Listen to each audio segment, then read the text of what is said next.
அனைவருக்கும் இனிய நல்வாழ்த்துக்கள். எல்லோரும் நன்றாக இருப்பீர்கள். இப்பொழுது 2025 செப்டம்பர் மாதம் மேஷம் முதல் மீனம் வரையிலான 12 ராசிக்காரர்களுக்கு என்ன மாதிரியான சாதக பாதக அமைப்புகளை செய்யும் அப்படிங்கிறத பார்த்துடலாம். முதல்ல மேஷராசிக்காரர்களுக்கு நல்ல மாற்றங்கள் இருக்கக்கூடிய அற்புதமான மாதமாக இந்த மாதம் இருக்கும். ஒரு முன்னேற்றமும் இருக்கும், ஒரு திருப்பு முனைகள் இருக்கக்கூடிய அமைப்புகள் உண்டு. என்ன அப்படின்னு பார்த்தீங்கன்னா, முதல் பகுதி 15ஆம் தேதிக்கு பிறகு 15ஆம் தேதி போகலை, அதாவது 2 வாரத்திற்கு பிறகு செவ்வாய் உங்களுடைய ராசியை பார்க்கக்கூடிய தன்மை மற்றும் குருவின் பார்வையில் வரார். முதல் 10 நாள் 15 நாள் கொஞ்சம் ஒரு மாதிரியாக இருந்தாலும் கூட பிற்பகுதி நாட்கள் 15 நாட்கள் தொட்டது துலங்கக்கூடிய எல்லாம் கிடைக்கக்கூடிய நல்ல அமைப்பு இப்போது மேஷராசிக்காரர்களுக்கு உண்டுங்க. பரவலான கிரக அமைப்புகள் எல்லாமே கொஞ்சம் சாதகமான அமைப்பில் தான் இருக்குது. 7.5 சனி நடக்குதே அப்படின்னு பார்த்து கண்டிப்பாக கவலைப்பட வேண்டாம். ஒரு விரயம் போன்ற ஒரு அமைப்புகளை தான் 7.5 சனி கொடுக்குமே தவிர பெரிய அளவில் சோதனைகளை கண்டிப்பாக இப்போது கொடுக்காது. அடுத்த தடவை மாற்றம் வரப்போகின்ற 2027ஆம் ஆண்டு ஜூன் மாதம் வரப்போன்ற சனிப்பெயர்ச்சியிலேருந்து தான் உங்களுக்கு ஜென்ம சனி வரப்போகுது. ஆகவே மேஷராசிக்காரர்களுக்கு 15ஆம் தேதிக்கு பிறகு ராசிநாதன் செவ்வாய் குருவின் பார்வையில் வர்றதுனாலையும் அடுத்தடுத்து யோக அமைப்புகளில் முதல்ல 5ஆம் இடத்துல இருக்கக்கூடிய சூரியன், அதுக்கப்புறம் 6ஆம் இடத்துல வர்றாரு. 6ஆம் இடத்துல சூரியன் வர்றது கூட கொஞ்சம் நல்ல கடன் தொல்லைகள், நோய் தொல்லைகளை அப்படியே தவிர்க்கக்கூடிய ஒரு அமைப்பு, எதுலேயும் நல்லது நடக்கக்கூடிய ஒரு யோக மாதமாக இந்த மாதம் இருக்குங்க. அதுக்காக அப்படி இந்த மாதிரி என்ன அப்படி இப்படி நடக்குமா அப்படின்னு சொல்லிட்டு கற்பனை பண்ணிங்க அப்படின்னு சொன்னால், ஒரு நிலையில் என்ன நீங்கள் முயற்சிகளை செய்கிறீர்களோ அந்த அளவிற்கு உங்களுக்கு நல்ல பலன்கள் இருக்கக்கூடிய தன்மைகள் இப்போது உண்டு. மிக மிக முக்கியமாக இன்னொன்று சொல்லணும், அவரவருடைய பிறந்த ஜாதக அமைப்பிற்கு ஏற்றார் போல் என்னென்ன தசாபுக்திகள் நடக்குதோ அந்த அளவிற்கு உங்களுடைய அதாவது போன மாதத்தை விட இந்த மாதத்தில் கொஞ்சம் வருமானம் அதிகமாக இருக்கக்கூடிய தசாபுக்திகளுக்கு ஏற்ப சிலர் ஆயிரக்கணக்கில், சிலர் லட்சக்கணக்கில், ஒரு சிலர் கோடிக்கணக்கில் சம்பாதிக்கக்கூடிய அளவிற்கு செப்டம்பர் மாதத்திலிருந்தே ஒரு படிப்படியான முன்னேற்றத்தை தரக்கூடிய அமைப்புகள் இப்போது உண்டு. 7ஆம் இடத்துல செவ்வாய் குருவின் பார்வையில் வர்றதுனால இதுவரைக்கும் திருமணம் ஆகாதவர்களுக்கு திருமணம் ஆகக்கூடிய தன்மை இந்த மாதத்திலேயே ஆரம்பிச்சிருது. இந்த வருஷ கடைசிக்குள்ளேயே திருமண உறுதி போன்ற நிச்சயார்த்த நிகழ்வுகள் அடுத்த வருஷம் ஆரம்பத்தில் தை மாதத்திலிருந்து சித்திரை மாதத்திற்குள்ளே இளைய பருவத்தினருக்கு கல்யாணம் ஆகக்கூடிய அமைப்பு மிக பிரகாசமாக இருக்கிறது. மாதத்தின் முதல் 15 நாட்கள் சூரியன் 5ஆம் இடத்தில் இருக்கிறார். இதுவரைக்குமே பிள்ளைங்களை பற்றி கவலைப்பட்டு கொண்டிருந்த ஒரு நிலைமைகள்லாம் இப்போது மேஷராசிக்காரர்களுக்கு மாறுங்க. தூர இடத்தில் இருக்கக்கூடிய பிள்ளைங்க என்ன பண்ணுறாங்களோ ஏது பண்ணுறாங்களோ, குடும்பத்தில் பிள்ளைக்கு கல்வியில் படிப்பில் இன்ட்ரெஸ்ட் எல்லாம் போச்சு, வேலை செய்கிறதுல இன்ட்ரெஸ்ட் இல்லை, அல்லது பிள்ளைக்கு வேலையில் நல்ல விதமான அமைப்புகள் இல்லை, பிள்ளைக்கு தொழில் வியாபாரம் போன்றவைகள் நல்லா இல்லை, இந்த மாதிரியாக பெற்ற பிள்ளைகளின் மீது ஏதேனும் ஒரு நிலையில் கவலைகளை கொண்டிருப்பவர்களுக்கு மாதத்தின் முதல் 15 நாட்களுக்குள்ளேயே அந்த கவலைகள் விலகக்கூடிய தன்மைகள் உண்டு. அதற்கடுத்து 5 நாள் கழித்து பார்த்திங்கன்னா குழந்தைகளால் நல்ல செலவுகள் வரக்கூடிய தன்மைகள் இருக்குங்க. இதுவரைக்கும் சேர்த்து வைத்திருக்கின்ற பணத்தை வைத்து பெண்ணிற்கு ஏதாவது நகை வாங்குவது என்பது போன்ற அமைப்புகள், பெண் குழந்தைகளுக்கு நல்ல மங்கள வாழ்க்கை நடக்கக்கூடிய அமைப்புன்னு மேஷராசிக்காரர்களுக்கு பெருவாரியாக நல்ல தன்மைகள் இருக்கக்கூடிய ஒரு சுப மாதமாக இந்த மாதம் அமையுங்க. கஷ்ட நஷ்டங்களை பெருசாக கண்டிப்பாக சொல்ல முடியாத அளவிற்கு இயல்பாகவே நல்லவைகள் நடக்கக்கூடிய சுப மாதம் இந்த மாதம். ரிஷபராசிக்காரர்களுக்கு ராசிநாதன் இப்போது 4, 3 என்கின்ற 2 இடங்களில் இருக்கிறாரு. இது ஒரு வகையில் யோக அமைப்பு தான். அப்படிலாம் ஒன்றும் பெரிய கஷ்ட நஷ்டங்கள் இப்போது இருக்காது. ஏன்னா 11ஆம் இடத்துல சனி, 2ஆம் இடத்துல குரு, ராசிநாதன் 3ஆம் இடத்துலையும் 4ஆம் இடத்துலையும் கொஞ்சம் வலிமையாகவே இருக்கக்கூடிய தன்மை. மிக மிக முக்கியமாக பார்த்திங்கன்னா 15ஆம் தேதிக்கு பிறகு 5ஆம் அதிபதியான புதன் 5ஆம் இடத்திலேயே உச்சனாக இருப்பது, 6ஆம் இடத்திற்கு செவ்வாய் வந்து விடுவது, இதுதான் இந்த மாதத்துடைய முக்கிய நிகழ்வுகள். என்ன நடக்கும்னு பார்த்திங்கன்னா, இதுவரைக்குமே அதிர்ஷ்டம் இல்லையே நினச்சிக்கிட்டு இருந்த அத்தனை ரிஷபராசிக்காரர்களுக்கும் இந்த மாதத்தின் 15ஆம் தேதிக்கு பிறகு அதிர்ஷ்ட நிகழ்வுகள் நடக்கக்கூடிய அமைப்புகள் கண்டிப்பாக வரும். புதனுடைய தொழில்கள்னு சொல்லப்படக்கூடிய கல்வி சார்ந்த விஷயங்கள், அக்கௌண்ட்டு, கணக்கு வழக்கு, கம்ப்யூட்டர் சம்மந்தப்பட்ட தொழில் அமைப்புகள், வெளிநாடு வெளிமாநிலத்தில் தூர இடங்களில் வேலைக்கு போகணும்னு நினச்சிருக்கிறவங்க எல்லாருக்குமே, அல்லது ஏற்கனவே வெளிநாட்டில் இருக்கிறவங்க எல்லாருக்குமே இதுவரைக்கும் நடக்காத அளவிற்கு அதிர்ஷ்டங்கள் நடக்கக்கூடிய தன்மைகள் கண்டிப்பாக இப்போது உண்டு.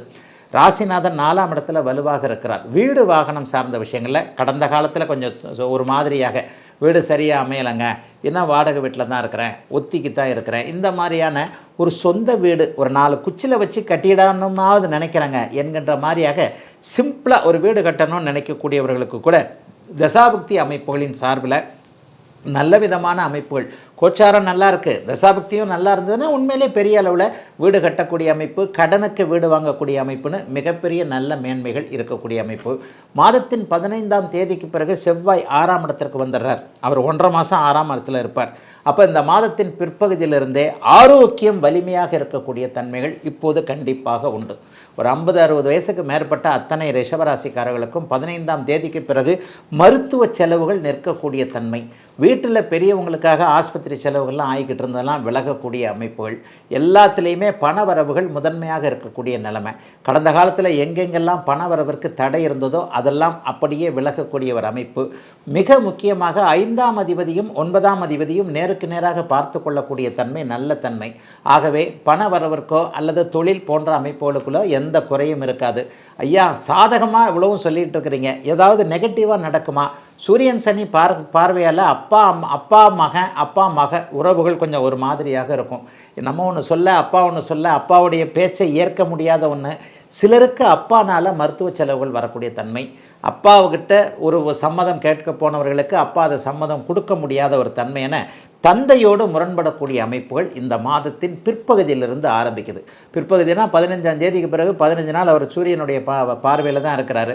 அது ஒன்றில் மட்டும்தான் கொஞ்சம் அப்பாவோட சண்டை கண்டை போடாமல் கொஞ்சம் நிதானமாக பார்க்க வேண்டிய மாதமாக அமைஞ்சிருக்குங்க. ரிஷபராசிக்காரர்கள் எல்லோருக்கும் இந்த மாதம். மிதன ராசிக்காரர்களுக்கு பிற்பகுதி மாதம் சூப்பராக இருக்குது. 15ஆம் தேதிக்கு பிறகு புதன் உச்சமாகிறார். ராசிநாதன் உச்சமாகக்கூடிய அருமையான யோகமான மாதம். அம்மாவை பற்றின கவலைகள்லாம் விலகும். இந்த மாதம் முதல் 15 நாட்கள் பார்த்திங்கன்னா செவ்வாய் சனி 4ஆம் இடத்துல இருக்குது. 4ஆம் இடத்துல செவ்வாய் சனியுடைய தொடர்பு இருந்தாலே, அதாவது 10ல் இருக்கக்கூடிய சனி 4ஆம் இடத்தை பார்க்க 4லேயே செவ்வாய் இருக்க முதல் 15 நாட்களுக்கு அம்மாவை பற்றிய கவலை, வீட்டை பற்றிய கவலை, வண்டி வாகனத்தை பற்றின கவலை, வண்டி வாகனத்தில் செலவு வைக்கிறதுன்ட்டு ஒரே தலையை பிச்சுக்கிற மாதிரி தான் போகும். ஆனால் 15ஆம் தேதிக்கு பிறகு டக்குன்னு பார்த்திங்கன்னா 5ஆம் இடத்திற்கு செவ்வாய் வந்துடுறார். அதை விட மேலே ராசிநாதனாகிய புதன் உச்சத்தை அடைகிறார். ஆக எல்லா நிலைமைகள்லையும் பார்த்திங்கன்னா 15ஆம் தேதிக்கு பிறகு எல்லாவற்றையும் சமாளிக்கக்கூடிய தன்மைகள் இப்போது அப்படியே மிதன ராசிக்காரர்களுக்கு வந்துடுதுங்க. மிதன ராசிக்காரர்களுக்கு பெரிய சோதனைகள்லாம் இருக்காதுங்க. 9ஆம் இடத்துல ராகு இருந்தாலும் கூட பாக்கியத்தை கெடுக்கக்கூடிய அமைப்புகள் இருந்தாலும் கூட குருவின் பார்வையில் இருக்கிறார். ஆகவே தொட்டது துலங்கக்கூடிய நல்ல மாதமாக, முயற்சிகள் பலிக்கக்கூடிய நல்ல மாதமாக இந்த மாதம் இருக்கும். சிலருக்கு மட்டும் சொந்த ஊர் பற்றின ஆசைகள், சொந்த ஊர் பற்றின நினைவுகள்லாம் ரொம்ப அதிகமாக இருக்கும்.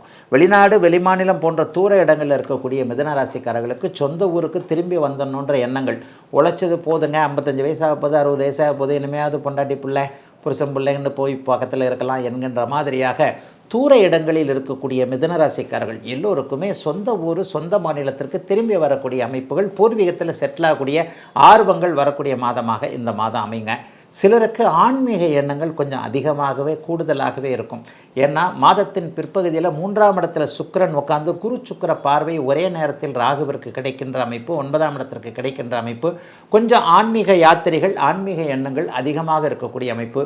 தந்தையின் சொத்துக்களை அப்படியே பூர்வீக சொத்து, அப்பா சொத்து, தாத்தா சொத்து, அவர் கொடுத்தாரு இவர் கொடுத்தாரு, ஆனால் சித்தப்பா பெரியப்பா மக்கள் அதை இது பண்ண விட மாட்டேன்றாங்க. இந்த மாதிரியான பூர்வீக சொத்துக்களை பிரித்து கொள்வதில் இருக்கக்கூடிய தன்மை, பாகப்பிரிவினை செய்வதில் இருக்கக்கூடிய பிரச்சனைகள், அண்ணன் தம்பி தகராறுகள் எல்லாமே மாதத்தின் 20ஆம் தேதிக்கு பிறகு அப்படியே நிவர்த்தி அடையக்கூடிய தன்மைகள் வலிமையாக இருக்கின்றன.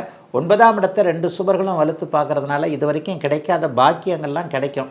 எங்கெங்கே பணத்தட்டுப்பாடு இருந்ததோ அந்த தட்டுப்பாடு தீரக்கூடிய தன்மை. குழந்தைகளை பற்றி கவலைப்பட்டு கொண்டு இருந்தவர்கள், குழந்தையே இல்லைன்னு கவலைப்பட்டுக்கிட்டு இருந்தவங்க எல்லாருக்குமே ஒரு தீர்வுகள் கிடைக்கக்கூடிய தன்மைகள் இப்போது உண்டுங்க. கல்யாணம் ஆகாத பருவத்தில் இருக்கிறவங்களுக்கு இந்த வருஷம் கடைசியிலே கண்டிப்பாக கல்யாணம் ஆகும். ஒரு 28 வயசு தாண்டிடுச்சு, 30 வயசு தாண்டிடுச்சு, அவங்களுக்கெல்லாம் உண்டு. ராசியில் குரு இருந்து 5, 7, 9ஆம் இடங்களை பார்ப்பது என்பது மிகப்பெரிய ஒரு மேன்மை. கடந்த காலத்தில் பார்த்தீங்கன்னா ஒரு 3 வருஷமாக அஷ்டமச்சனி காலத்தில் தான் கடுமையாக கஷ்டப்பட்டீங்க. 2020, 21, 22லாம் போட்டு மிதன ராசிக்காரர்களை பிழிஞ்சு எடுத்ததுங்க. அந்த மாதிரியான அமைப்புகள்லாம் இன்னும் ஒரு 10, 20 வருஷத்துக்கு வரவே வராது. மிதன ராசிக்காரர்களுக்கு எதையும் சாதிக்கக்கூடிய நல்ல மாதங்க இந்த மாதம். கடகராசிக்காரர்களுக்கு மாதத்தின் பிற்பகுதி அற்புதமாக, நல்ல விதமாக, எல்லாத்துலேயும் ஒரு முன்னேற்றமாக இருக்கக்கூடிய சூப்பராக இந்த மாதம் அமைஞ்சிருக்கு. என்னன்னு பார்த்தீங்கன்னா 2ஆம் அதிபதியான சூரியன் மாதத்தின் முதல் நாள்லேயே 15 நாள் வரைக்கும் 2ஆம் இடத்துல இருக்கிறார். அதுக்கப்புறம் 3ஆம் இடத்துக்கு வந்துடுறார். 12ஆம் இடத்துல இருந்த குரு சுக்கிர அமைப்புகள்லாம் இப்போ மாறிடுச்சு. மாத ஆரம்பத்திலேயே ராசியிலேயே சுக்கிரன் இருப்பது ராசியை சுபத்துவப்படுத்தக்கூடிய மிகப்பெரிய ஒன்று. 10ஆம் அதிபதியாகிய ஜீவனாதிபதியாகிய செவ்வாய் மாதத்தின் 15ஆம் தேதிக்கு பிறகு குருவின் பார்வையிலிருந்து தர்மகர்மாதிபதி யோகம் ஏற்பட்டு 10ஆம் இடத்தையே பார்க்கிறார். முதல் 15 நாளைக்கு வேலை, தொழில், வியாபாரம் இந்த மாதிரியான விஷயங்கள்லாம் கொஞ்சம் ஒரு மாதிரி இடிக்குது, கடிக்குது, உதைக்குது அப்படின்ற மாதிரி இருந்தாலும் கூட பிற்பகுதி 15 நாட்களுக்கு பிறகு பார்த்திங்கன்னா அட்டகாசமான நல்ல அமைப்பு இப்போது கடகராசிக்காரர்களுக்கு இருக்குது. வேலை மாறுறதுனா தைரியமாக மாறலாம், வேலையை விட்டுட்டு தொழில் ஆரம்பிக்கிறதுனா தைரியமாக தொழில் ஆரம்பிக்கலாம், வேறு தொழில் மாற்றுறது தைரியமாக செய்யலாம். 15ஆம் தேதிக்கு பிறகு கண்டிப்பாக நடக்கும். 45 நாட்களுக்கு 10ஆம் இடத்தை பார்க்கக்கூடிய அமைப்பில் உங்களுடைய ராஜயோகாதிபதியாகிய செவ்வாய் 4ஆம் இடத்திற்கு வந்துடுறாரு, குருபார்வையில் வேறு இருக்கிறார். ஆக 15ஆம் தேதிக்கு பிறகு தொழில் ரீதியிலான முடிவுகள் எல்லாமே சூப்பராக இருக்குங்க. வியாபாரத்தில் இது வரைக்கும் போட்டி, பொறாமை, அப்படி இப்படி நான் விலையை எப்படி பண்ணுறேன், அவர் விலையை குறைச்சி கொடுக்குறாரு, என்னை ஒழிக்கணும், என்னை அழிக்கணும்னே இந்த மாதிரி பண்ணுறார் என்கின்ற மாதிரியாக வந்து கொண்டிருந்த அத்தனை அமைப்புகளும் இப்போது அப்படியே படிப்படியாக அப்படியே விலகக்கூடிய அமைப்புகள் சர்வ நிச்சயமாக உண்டு. எதை பற்றியும் கவலைப்பட வேண்டாம்.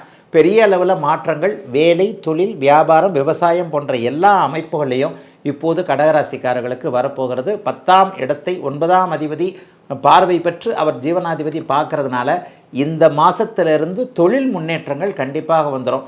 வீட்டுக்குள்ளே இருக்கிற பிரச்சனைகள் எப்படிங்கய்யா தீரும்? 2 8ல் அப்படியே ராகுகேதுக்கள் இருக்குது, கணவன் மனைவி உறவு அப்படி இப்படி இருக்கே, அதுவும் இந்த மாதத்திலிருந்து படிப்படியாக முன்னேற்றத்தை கண்டிப்பாக அடையுங்க. சிலருக்கு புதிய காதல் வரும். இந்த அஷ்டமச்சனியில் காதல்லாம் போயிடுச்சே. போன கடகராசியில் அஷ்டமச்சனிக்காரங்க எல்லாருக்குமே காதெல்லாம் தோற்று போன அமைப்பு, தனியாக உட்காந்து அழுதுகிட்டு இருந்த அமைப்பு, ஆணுக்கு பெண்ணை புரிய வைத்தார், பெண்ணுக்கு ஆணை புரிய வைத்தார் இல்லையா? அந்த அமைப்புகள் எல்லாம் கொஞ்சம் விலகி மனசு திடப்பட்டு இவரை கல்யாணம் பண்ணிக்கலாம், இவரை காதலிக்கலாம், போனது போகட்டும், புதிய வாழ்க்கையை நல்ல விதமாக அனுபவிப்போம் என்கின்ற மாதிரியான ஒரு மிக முன்னேற்றமான நல்ல மாற்றங்கள், உயர்ந்த சிந்தனைகள் வரக்கூடிய யோக மாதமாக கடகராசிக்காரர்கள் எல்லாருக்கும் அமைஞ்சிருக்குங்க. ஓரளவுக்கு செலவுகளும் இருக்கும். ஏன்னா 12ல் குரு இருக்கிற வரைக்கும் செலவுகள் இருக்கத்தான் செய்யும். அது இந்த அக்டோபர் மாதம்தான் கொஞ்சம் மாறுவார். கடகராசிக்காரர்கள் கடந்த காலத்தில் பட்டு கொண்டிருந்த அத்தனை துன்பங்களுக்கும் விடிவுகள் கொடுக்கின்ற விதமாக படிப்படியாக முன்னேற்றங்கள் கண்டிப்பாக உண்டு. குருவும் சுக்கிரனும் இந்த தடவை 8ஆம் இடத்தில் இருக்கக்கூடிய ராகுவை சேர்ந்து பார்க்க போகிறாங்க. சிலருக்கு ஷேர் மார்க்கெட்டு கை கொடுக்கும், எல்லாருக்கும் கை கொடுக்காதுங்க. இது வரைக்கும் கடந்த காலத்தில் அஷ்டமச்சனியில் அந்த சேர்த்து வச்ச பணம் அங்கே போயிடுச்சு, சிட் ஃபண்டில் போயிடுச்சு, அப்படி போயிடுச்சுன்ட்டு பணத்தை இழந்தவர்களுக்கு அந்த பணம் திருப்பி வரக்கூடிய யோக மாதமாக அமைஞ்சிருக்குங்க இந்த கடகராசிக்காரர்கள் எல்லோருக்கும் இந்த செப்டம்பர் மாதம்.